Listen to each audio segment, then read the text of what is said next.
విశాఖ జిల్లా గాజువాకలో జరిగిన సూర్యకిరణ్ హత్య కేసులో కొత్త ట్విస్ట్ వెలుగు చూసింది. ప్రియుడితో కలిసి సూర్యకిరణ్ ని చంపించింది అత్త. అయితే సూర్యకిరణ్ కి డబ్బు పిచ్చి ఎక్కువగా ఉందంటూ ఆయన భార్య మేఘన చెప్తోంది. పెళ్లికి ముందు ఒకలా, పెళ్లయ్యాక ఇంకోలా మారాడని తెలిపింది. అంతేకాకుండా తనతో చాలా దారుణంగా వ్యవహరించేవాడని చెప్తోంది. పెళ్లైనప్పటి నుంచి గొడవ పడుతూనే ఉండేవాడని పోలీసులకు స్టేట్మెంట్ ఇచ్చింది సూర్యకిరణ్ భార్య. దీనికి సంబంధించి పూర్తి డీటెయిల్స్ మా ప్రతినిధి చిరంజీవి అందిస్తారు. నంపూర్లో క్యాబ్ డ్రైవర్ దారుణ హత్యకు గురయ్యాడు. ఈ ఘటనకు సంబంధించి ప్రస్తుతం పోలీసులు కేసు నమోదు చేసి దర్యాప్తు చేస్తున్నారు. అసలు ప్రస్తుతం అంతా మాట్లాడడానికి డీసీపీ గారు ఉన్నారు. సార్, ఏం జరిగింది సార్ కేసుకు సంబంధించి? డిసీజ్డ్ వైఫ్ మదర్ ఎవరైతే ఉన్నారో శిరీష, ఆ శిరీషకి డిసీజ్డ్కి తరచుగా గొడవలు జరుగుతూ ఉండేటువంటి. అయితే శిరీష ఆమెకి హస్బెండ్ లేరు, కొర్లయ్య అని చెప్పేసి ఆయనతో కలిసి ఉంటున్నారు. సో ఆయనకి చెప్పడం జరిగింది. ఆయనకి చెప్పడం వలన ఆయన ఇట్లా న్యూస్ ఏం చేస్తున్నాడు అనేటువంటి ఉద్దేశంతో అతన్ని ఇక్కడ హాస్పిటల్కి వచ్చి ఇంటికి వెళ్తా ఉన్నప్పుడు వెంబడించి హత్య చేయడం జరిగింది. ఘటన కారణమైనటువంటి వాళ్ళిద్దరిని కూడా ఇద్దరిని అదుపులో తీసుకున్నాము.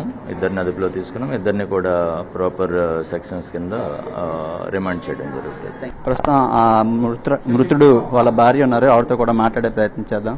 అమ్మా, ఏం జరిగిందమ్మా? ఏం జరిగిందో నాకైతే తెలుసు సార్. మా హస్బెండ్ దగ్గర నా ఫోన్ ఉండిపోయింది సార్. నాకు అప్పటి నుంచి ఇంకేటి తెలుసు సార్. అది సో ఇప్పుడు ప్రాబ్లం ఏంటంటే మా హస్బెండ్కి మా అమ్మగారు అంటే నచ్చదు సార్. ఫస్ట్ నుంచి బాగానే ఉన్నాం సార్. 9 months వరకు పుట్టింట్లో బాగానే ఉన్నాం, అంత బాగానే అయింది. మరి last 9th month complete 10 days అనే లోపు వచ్చి గొడవ చేసి ఇంట్లో సామాన్లు అవి పగలగొట్టేసి నన్ను వాళ్ళ ఇంటికి తీసుకెళ్ళిపోయారు సార్. నేను అలాగే వెళ్ళిపోయాను సార్. వెళ్ళిన తర్వాత బాగానే ఉన్నాం. ఇక్కడ అడ్మిట్ అయిన తర్వాత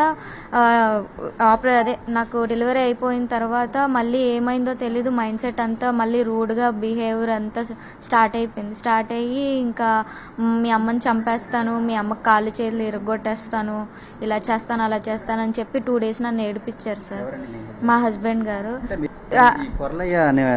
ఏంటి సంబంధం అసలు? ఎందుకు? యాక్చువల్ ఏంటంటే డాడీ చనిపోయిన తర్వాత నేను చూసినప్పుడల్లా ఆయన సామాన్లు రేషన్ ఇచ్చేయడం, వెళ్ళిపోవడం, అంతే.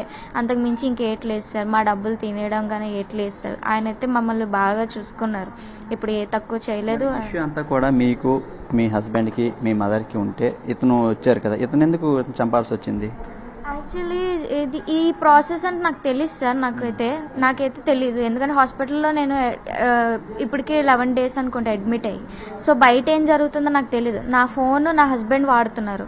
సో బయట మా మదర్తో నాకు కాంటాక్ట్ లేకుండా చేసేసారు మొత్తానికి. వస్తే గొడవ ఇలాగ అయ్యింది.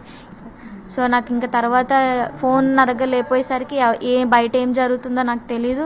అసలు ఎవరు కంప్లైంట్ ఇచ్చారండి పోలీసులకి? ఇలా జరిగింది కదా, మీ హస్బెండ్ హత్యకు గురయ్యాడు, ఈ ఇష్యూ మీద కంప్లైంట్? ఇవన్నీ నాకు తెలుసు, అసలు నాకు తెలీదు.